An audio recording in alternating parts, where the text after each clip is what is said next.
বন্ধুগণ, আমরা মালদা থেকে কলকাতায় এসেছি ট্রেনিংয়ের জন্য।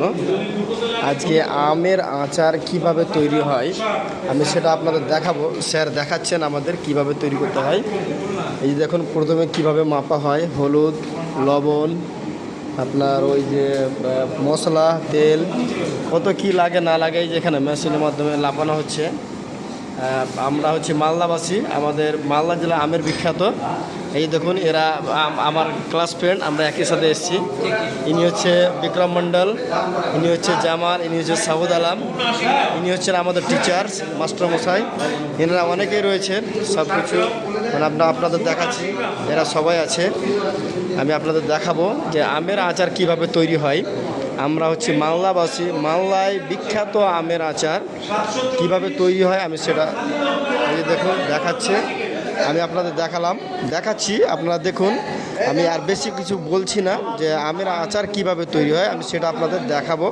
সব কিছু মেপে করছি আর কি। আমার এখানে এসছি, এই যে দেখুন। ঠিক আছে, ধন্যবাদ। সবাই শেয়ার করবেন, লাইক করবেন, কমেন্ট করবেন, বিশেষ করে সাবস্ক্রাইব করবেন, বুঝলেন তো। যাই হোক, আমি আপনাকে দেখাচ্ছি, আমি আর বেশি কথা বলছি না। দেখুন আপনারা সবাই, এই যে দেখুন, এটা হচ্ছে যে মরিচের গুঁড়ো, তার মধ্যে রয়েছে হলুদ, 80 গ্রাম লবণ মেপে দিবা। হ্যাঁ, দেখুন 80 গ্রাম লাগবে।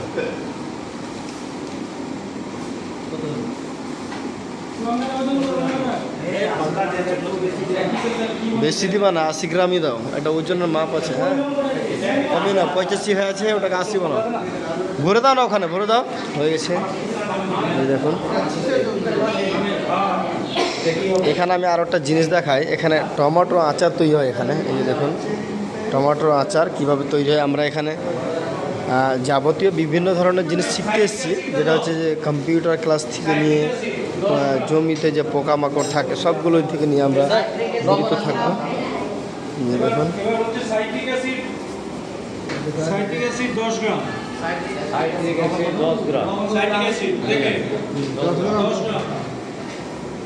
কি ওটা স্যার? ওটা চিনি নাকি? ওটা আলাদাই। ও ঠিক আছে, সাইট্রিক অ্যাসিড। ঠিক, 10 গ্রাম। ঠিক করে মাপো। 10 গ্রাম এর 1 গ্রাম বেশি না।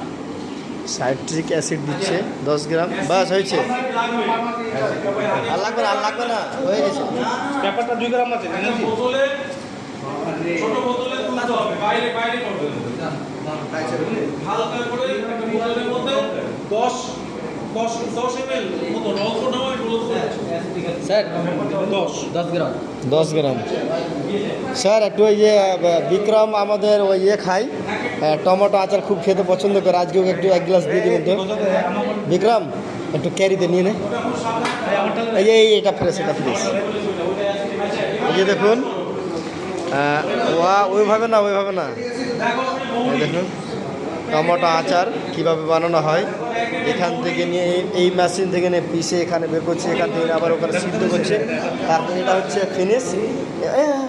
এটা আবার এর মধ্যে ভরা হবে, কি বলে এতে, মানে এটা আবার প্যাকিং করা হবে।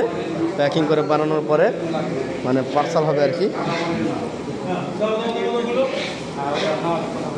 তেল কত লাগবে? তেল 5 গ্রাম একটা এরকম জায়গাতে রাখো।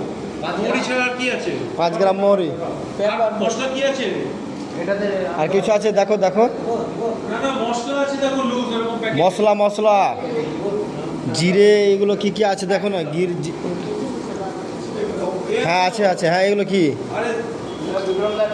আরে ওর মধ্যে আছে, সর্ষে দেখো। সোহেল মরচের গুলো কতক্ষণ দেখলে সাইজ